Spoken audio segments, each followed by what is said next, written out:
On a cold December night in 1989, two patrol officers, Mark Halpern and Daniel Cole, were doing a routine patrol in the remote backroads of Ash Valley, Oregon. What started as just another night on the job quickly spiraled into one of the most chilling and unsolved disappearances in the state's history. This is the story of what happened at mile marker 72 and the 5 years of silence that followed. It was December 12th, and the snow was coming down thick. Officers Halpern and Cole were seasoned cops familiar with the winding, isolated roads of Ash Valley. But that night, something was different. Their last radio call crackled through the dispatch speaker at precisely 11:47 p.m.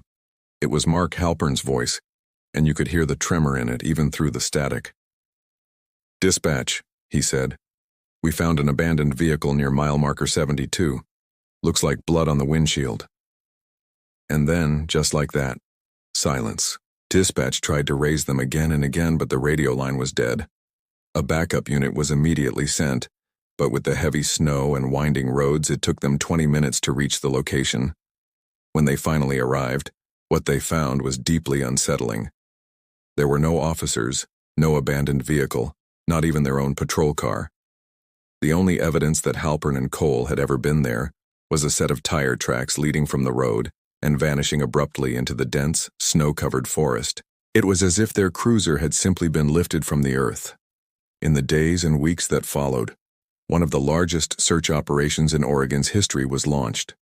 Hundreds of volunteers, police officers, and search and rescue teams combed every inch of the forest surrounding mile marker 72. They used dogs, helicopters, and ground-penetrating radar, but found absolutely nothing. No car, no bodies, no weapons, not a single clue. As winter tightened its grip, the search was eventually called off. The case of officers Halpern and Cole went cold, frozen in time like the landscape where they were last seen.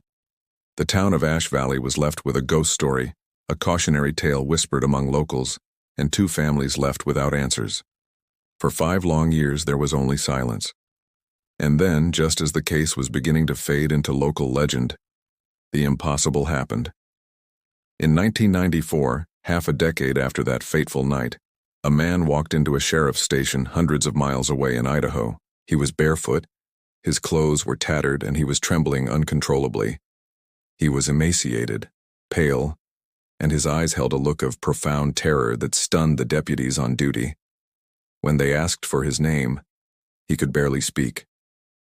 But after a few moments, he managed to whisper a name that sent a shockwave through the law enforcement community. Daniel Cole. It was him. The officer who had vanished without a trace from that lonely Oregon road 5 years earlier. He was alive. But where had he been? And more importantly, where was his partner, Mark Halpern? The authorities were ecstatic but also baffled. Daniel was immediately hospitalized, but he refused to speak for days. He would just stare at the wall, shaking, as if replaying an unimaginable horror in his mind. The doctors and investigators were patient, but the world was desperate for answers. When Daniel finally spoke, the story he told was so bizarre, so terrifying, it chilled every single person in the room to the bone. He recounted the night of the disappearance, confirming their discovery of the abandoned vehicle with blood on the windshield. But he said that wasn't all they found. There was a trail of blood leading from the car, deep into the woods.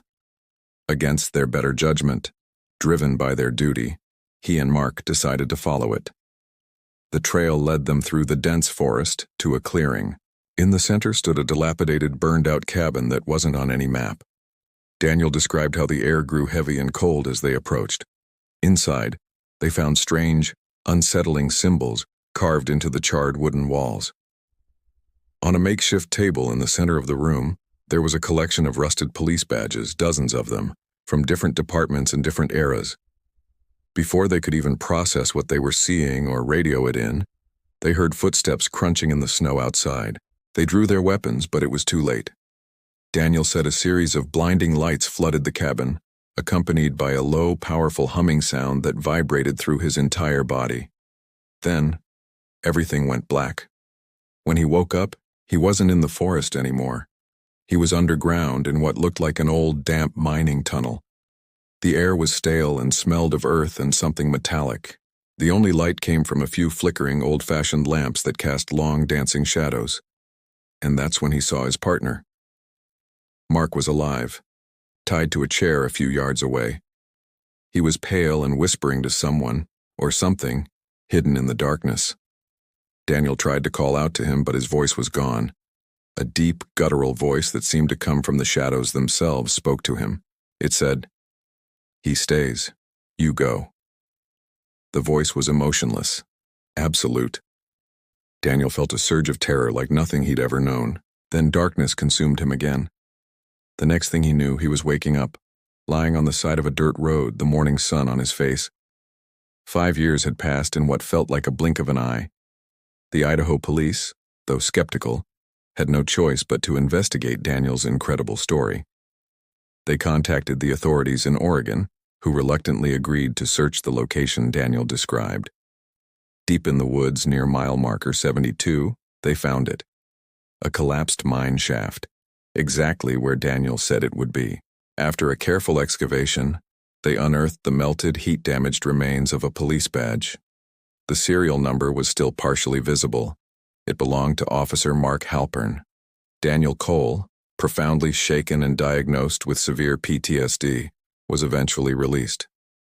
He tried to piece his life back together, but the 5 years he lost and the horrors he witnessed had broken something inside him. His family and neighbors soon began to notice strange things happening around him. Lights in his house would flicker on and off at 3 a.m. every night. His phone line would fill with static whenever he tried to make a call. Most disturbingly, they would often overhear him muttering to someone who wasn't there.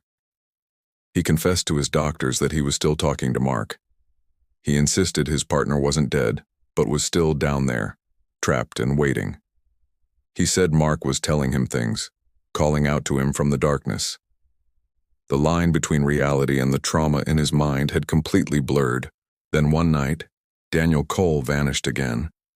His front door was found wide open, his own police badge left neatly on his kitchen table, and carved into the surface of the wood were 3 chilling words. He came back. Daniel Cole was never seen again. To this day, the case remains officially unsolved. No one knows what really happened to him and Mark Halpern in the woods of Ash Valley.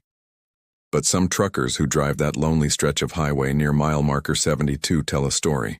They say that if you pull over late at night and turn off your engine, you can sometimes hear something strange come through your radio. It's 2 voices, faint and whispering through the static, repeating the same words over and over. "Dispatch, we found the vehicle." And then, the radio goes silent forever. Thank you so much for watching. What do you think happened to Officers Halpern and Cole? Let me know your theories in the comments below. If you found this story as fascinating and chilling as I did, please hit that like button and subscribe for more mysteries. Until next time, stay safe out there.